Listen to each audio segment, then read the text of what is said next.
Fat Pig. Excerpt. The Fat Pig is a creepy bedtime story about a young girl who lives near a pig farm which is owned by a disturbing old man. There was a young Russian girl who lived with her parents in a small house in the countryside.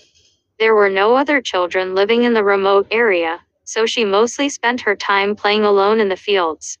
Their neighbor was a fat man of 50 years of age who raised pigs on his small farm. She was disgusted by the constant smell of manure that came from his farm and the never-ending oinking of his pigs. Whenever she played in the fields, she would notice him standing at his fence and staring at her intently. The strange way he looked at her gave her the creeps. One night, as she was about to fall asleep, she heard a strange scratching at her bedroom window. She sat up in bed and switched on the lamp on her bedside table. The curtains suddenly parted, and she screamed in horror.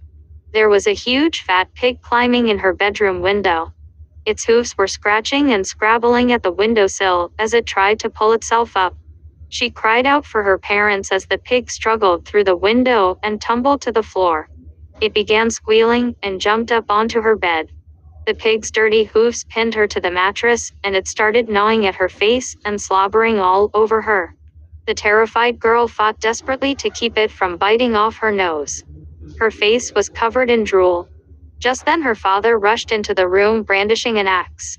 When he saw the enormous pig on top of his daughter, he let out a yell and began attacking it. The fat pig squealed and raced around the room.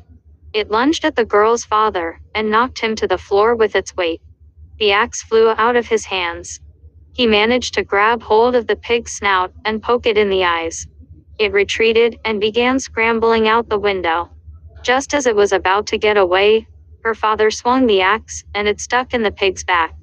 The monstrous animal let out a piercing squeal of pain and escaped into the night. The next morning their neighbor was found dead in the woods. All of the people in the area were mystified. It seemed as if the man had bled to death. His corpse was completely naked, and there was an axe embedded in his back.